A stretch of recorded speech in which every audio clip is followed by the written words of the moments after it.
बिस्मिल्लाहिर्रहमानिर्रहीम। अस्सलाम वालेकुम। आपका दोस्त सलमान हैदर। दुआ है परवरदिगार से कि उसने आपको और आपके अहले खाना को अपनी हिफ्ज़ व अमान में रखा हुआ है। 3 अपडेट से पहले सबसे टॉप अपडेट आपको बता दूं जज साहब से मुतलिक, जो इमरान खान साहब की हालिया केसेस सुन रहे हैं और उन्होंने अपनी अर्ली रिटायरमेंट की दरख्वास्त वजारत कानून भिजवा दी है और ये दरख्वास्त मंजूर भी हो जानी है।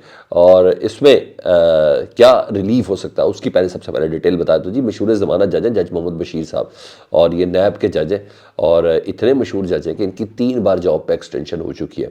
और यूसुफ रज़ा गिलानी साहब को जी इन्होंने प्रूवन गिल्टी किया था, नवाज शरीफ साहब को इन्होंने प्रूवन गिल्टी किया था, मरियम नवाज साहबा को इन्होंने किया था, और अब इमरान खान साहब के जो केस है ना 190 मिलियन पाउंड वाला, और तोशाखाना नैब केस जो है वो भी यही सुन रहे हैं। और 3 वज़ीर आज़म यानी वो इनके रहमो करम पर रहे हुए।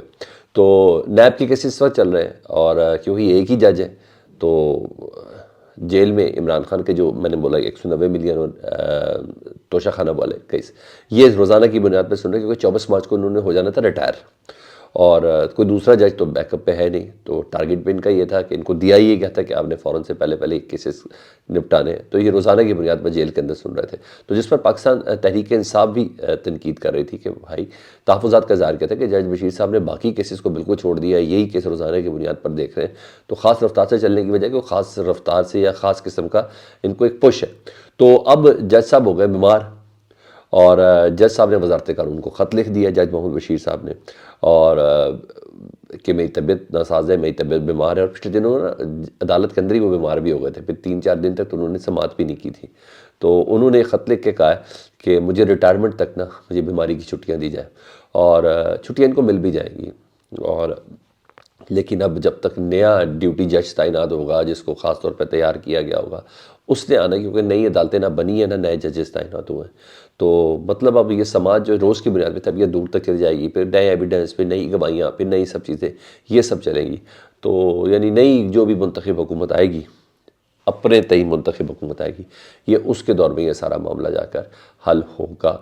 तो अब मज़ीद कन्फर्म और ड्यू हो गई है इमरान खान साहब की ज़मानत 190 मिलियन पाउंड में भी, क्योंकि इनका रिमांड भी इधर ख़त्म हो चुका और अदालत ने जुडिशल किया हुआ इनको इधर, और दूसरा तोशाखाना वाला जो केस है नैब का उसके अंदर भी। तो ये तो एक ख़बर है कि जज साहब ने खुद ही अपना सामान समेट लिया। तनकीद बड़ी थी इनके ऊपर भी, बहुत ज़्यादा थी, और बस बहुत होता है ना सर, एक ही जज को एक ही ख़ास तरीके से इस्तेमाल किया जाए तो चीज़ें बहुत ज़बरदस्त तरीके से समझ भी आ रही होती हैं। तो उधर पाकिस्तान तहरीक इंसाफ के ने इस्लामाबाद हाई कोर्ट में ना अपने मुख्तलिफ केसेस पे ना जो जेल ट्रायल के अंदर हो रहे हैं उस पे हवाले से दरख्वास्त दी थी। स्पेशली तौहीन इलेक्शन कमीशन का जो जेल ट्रायल था उस पर दी, और फिर साइफर केस की भी थी, और इसके अलावा ये नैब के जितने केसेस इन तमाम की जेल में ट्रायल हो रहे थे उसके ख़िलाफ़ उन्होंने दरख्वास्त दी थी। जो जज थे ना सिंगल बेंच वो छुट्टियों पे चले गए, तो अब नया बेंच तश्कील दिया गया और नए बेंच में वो जज आए हैं जिनके ऊपर पाकिस्तान तहरीक इंसाफ अदम एतमाद कर चुकी है। पाकिस्तान तहरीक इंसाफ कह चुकी है बराह मेहरबानी आप हमारे केसेस न सुने। और ये इमरान खान साहब खुद की एक ऑडियो भी इमरान खान साहब के सिलसिले में आई भी है कि जस्टिस आमिर फारूक साहब वो केस मेरे केसेस ना सुने, ये बाइस्ड हैं, टिल्ट हैं और किसी के कहने पर चलते हैं, ये थी। और पाकिस्तान तहरीक इंसाफ के वकला भी सिलसिले में दरख्वास्तें दे चुके हैं। लेकिन अब हुआ ये कि जिन पर अदम एतमाद किया था वही जज साहब आ गए, जस्टिस आमिर फारूक साहब, और उनके साथ जोड़ीदार हैं जस्टिस तारिक जहांगीरी साहब, ठीक है। और ये दोनों 2 रुकनी बेंच है। अब बरोज़ पीर यानी मंडे के रोज़ से इस पर समाअत करेंगे कि चीज़ जेल ट्रायल होना चाहिए नहीं होना चाहिए, क्योंकि अभी तक मैं आपको इनकी मौजूदगी में बता देता हूँ कि ये इमरान खान साहब की रहनुमाई नहीं कर सकते, इन्होंने जेल ट्रायल ही रखना है।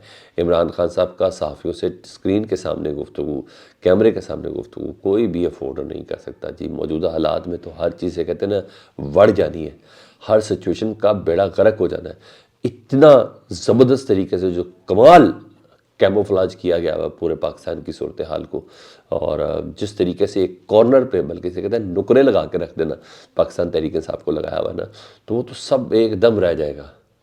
जो सहाफ़ियों से गुफ्तगू विदाउट कैमरा की जाती है वो इतनी आग लगा देती है, और तो ये चीज़ें तो बड़ी कमाल हो जाएंगी अगर इस्लामाबाद हाई कोर्ट ने इजाज़त दे दी, मगर वक्त की ज़रूरत ही नहीं है, क्योंकि मैं इस बेंच को देख के कहता हूँ कि ये वक्त की ज़रूरत का भी ध्यान रखते हैं।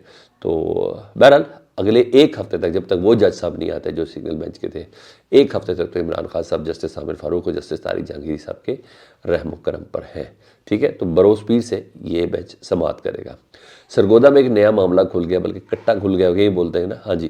تو الیکشن کمیشن نے نوٹس جاری کیا سرگودا کے حوالے سے، یہاں NA 83 اور NA 85، جی ہاں، اس کے جنرل الیکشن کو روک دیا گیا، یہاں 2 حلقوں میں عام انتخابات نہیں ہوں گے، اور وجہ ہے صادق علی، یہ آزاد امیدوار تھے، دونوں حلقوں میں امیدوار تھے، یہ وہ وفات پا گئے، اور ضابطہ اخلاق الیکشن کمیشن کا یہ کہتا ہے کہ جب وفات کوئی بندہ پا جائے تو وہاں اب ضمنی انتخاب ہوں گے، کیونکہ ڈیٹس اناؤنس ہو چکی ہیں، سب کچھ ہو گیا، نیا کینڈیڈیٹ، بیلٹ پیپر، ROs اور یہ سب چیزیں نا، اب ضمنی انتخاب میں ہوں گے۔ تو محسن شاہ نواز صاحب نے وہاں سے الیکشن لڑنا ہے، اور وہ ہو گئے پریشان، کیونکہ پریشانی کی وجہ بھی بنتی ہے، تو وزارتیں شروع میں ہی ملتی ہیں نا، سمجھا کریں آپ۔ تو یہ سب توہین الیکشن کمیشن کا کیس بھی تو انہوں نے کیا ہوا ہے عمران خان صاحب کے اوپر، یہ بڑا ان کے اوپر ایک ترہ ہے۔ تو شروع میں ہوتا ہے جو کچھ ہوتا ہے، جب شروع میں ہوتا ہے سب کچھ، تو ان کو بڑی تکلیف ہوگی اور وہ بڑے پریشان ہیں۔ اور محسن شاہ نواز رانجھا صاحب کہتے ہیں کہ یہ جو شخص ہے نا صادق علی، یہ تو 2 جنوری کو فوت ہوا تھا، یعنی 2 جنوری کو فوت ہوا تھا، آج ہو گئی 20 جنوری، تو اٹ مینز وہ کہہ رہے ہیں 18 دن پہلے فوت ہوا تھا، اور جان بوجھ کر اس کی ڈیتھ کو نا تاریخ بدلی گئی ہے، تو یہ تو بڑا گناہ ہو گیا۔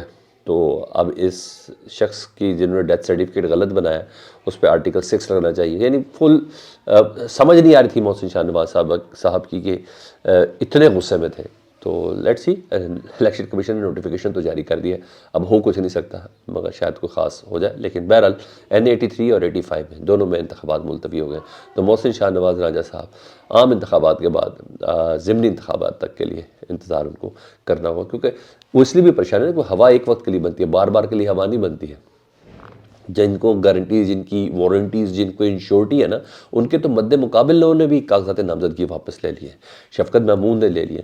دوسرا مریم نواز صاحبہ سے متعلق جو خاتون ہے، وہ سپریم کورٹ تک جا چکی ہیں، نہیں بھائی ان کو بلا مقابلہ جتانے کا یہاں تک پلان چل رہا ہے، تو ٹھیک ہے، یہاں تک تو ہے۔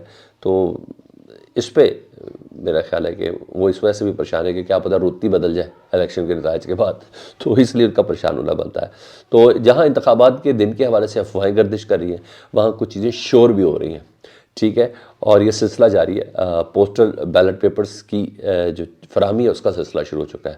پوسٹل بیلٹ پیپرز یہ کہاں اسٹینڈ کرتے ہیں یہ بھی بتاتا ہوں۔ 22 جنوری تک افراد اس میں ووٹ کاسٹ کر سکتے ہیں پوسٹل بیلٹ پیپرز میں، یعنی جو فوجی افراد جو فوج سے متعلق ہے، جو بارڈرز پہ ڈیوٹی دے رہے ہیں، وہ پوسٹل بیلٹ پیپرز کے ذریعے کاسٹ کر کے وہ الیکشن کمیشن کو اپنا ووٹ بھیج سکتے ہیں، ٹھیک ہے جی۔ ایک یہ ہوتے ہیں، دوسرا بیرون ملک مقیم پاکستانی جو فورن سروسز کے اندر موجود ہوتے ہیں، پاسپورٹ سیکشنز ہوتے ہیں، ڈیفرنٹ آفیسز ہمارے ادھر ہوتے ہیں، یونائٹڈ نیشنز کے اندر ہمارے جو افراد موجود ہیں پاکستان کے، جو تنخواہ پاکستان سے لیتے ہیں، وہ تمام کے تمام افراد سفارت خانوں کے اندر جو موجود ہیں، وہ تمام کے تمام افراد اس کے تحت ووٹ کاسٹ کرتے ہیں۔ تو یہ جو پوسٹل بیلٹ پیپرز کی فراہمی کا سلسلہ شروع ہو گیا ہے، اور 22 جنوری تک یہ افراد ووٹ کاسٹ کر سکیں گے، ٹھیک ہے جی۔ اب تک 49 ارب روپے کا تخمینہ لگ چکا ہے جی الیکشن کے حوالے سے۔ 49 ارب روپے لگانے کے بعد الیکشن کا، میں نے بولا قابل قبول تو بہت مشکل کام ہے، الیکشن کے انعقاد پہ کوئی شک کریں یہ بری بات ہے۔ 49 ارب اس موقع پر لگا کر ڈیفینیٹلی یہ کافی مشکل ہوگا الیکشن کو ملتوی کرنا۔ آپ کمنٹ سیکشن میں مجھے بتائیے گا۔ اپنا بہت زیادہ خیال رکھیں۔ اللہم صلی علی محمد و آل